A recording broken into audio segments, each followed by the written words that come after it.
Конечно, это вопрос реабилитации, это я не против этого. Ну почему? Давайте подумаем одно.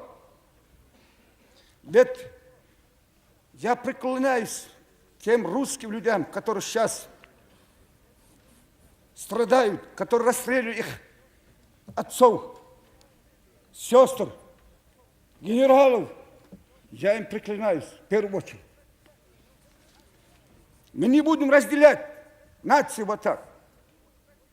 Если мы были бы дружно, после установления советской власти, дружно были все бы, это бы не было бы здесь бы. Вот так. Потому что не было у нас дружно.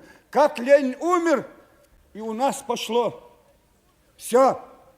Ведь почему, когда советская власть устанавливалась, ведь все большевики, большинство они, где мелкие нации искали, чтобы их не уничтожили белые армии. Вы посмотрите, за то, что ингушский народ и чеченский не дал большевиков растерзать белой армии Деникину. И вы посмотрите, 1000 человек они уничтожили, все равно наши чечен, ингуш, ни одного большевика не выдали. Для чего нужно было выселять в 1944 году? Для чего это нужно было? 1944 год, ладно, выслали. Я помню, у меня, я не могу своей сестры, к отцу, к брату пойти от таких 1000. Они у нас что сделали? Я помню, вагоны выгружают, там мертвые были по 100 по человеку. Их кто подходил, расстреливали. Разве мы живем не в советской? Ведь Ленин лежит среди красных знамен, вы понимаете? Там доля есть нашего труда, моего чеченского, ингушского. Все это сидящего в этом зале даже, и русского.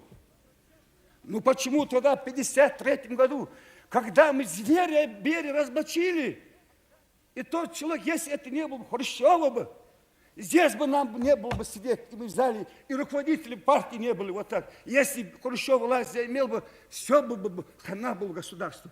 Он поставил бы главорезов, уничтожал бы всех людей бы.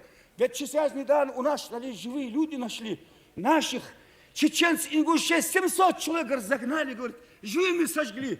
Указание, говорит, Берии было. Так где правда? Почему сегодня я должен кланяться, ходить к руководителям, отдай мою землю? Почему это так творится? Это не должно. Зачем мне политический реабилитация? Мне надо, где я родился, отдай мне, отдайте землю, если она принадлежала, любым отдайте. Пусть на этой земле живет любой национал.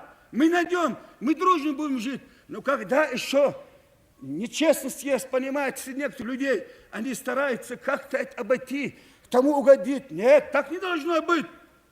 Я считаю, еще самое главное, и у меня в этом, еще вы, я обращаюсь лично к Горбачеву даже, есть герои Советского Союза, представители этих наций, тоже нужно, вы понимаете, Николая Кузнецова, это же разведчик, Цурой Абдулла, у меня есть, я вам дам генералы, представляли герои Советского Союза, и если он говорит, что сзади эту Цурой Абдулла, говорит, все говорит, операции Николая Кузнецова говорит, делал. А почему? Его имя даже в книге не было написано, он еще идет, как Володя идет, он сильным духом, не, говорит, не решали, говорит, Берия, Сталин. Но сегодня-то мы, Берия, Сталина-то нету. Что стоит указ создать? Даже завтра. Нас же выселяли за 2 часа. За 2 часа выселили. Почему указ не создать? Как она была по границе и что от этого получится? Ведь земля-то одна. Ну народ-то, видите, не так это понимает. Когда маленький народ, вот у нас такая маленькая нация, так обидно, потому что земля она маленькая. На лошади можно за полчаса объехать. Если оттуда, где я родился, мои дома не вернули, да где правда может быть? Я живу в коммунистическом строе, я перестройку поддерживаю. И мы, чечены, ингуши, эту перестройку мы поддерживаем. Я видал, как люди молятся, чтобы перестройка Горбачева пошла. Так пусть он и наш вопрос решит. Надо, я считаю, что пересмотреть надо конкретные меры, поручить Совет Министров принять постановление, определяющее восстановление имущественных, территориальных и других прав репрессировали народу. Спасибо вам за внимание.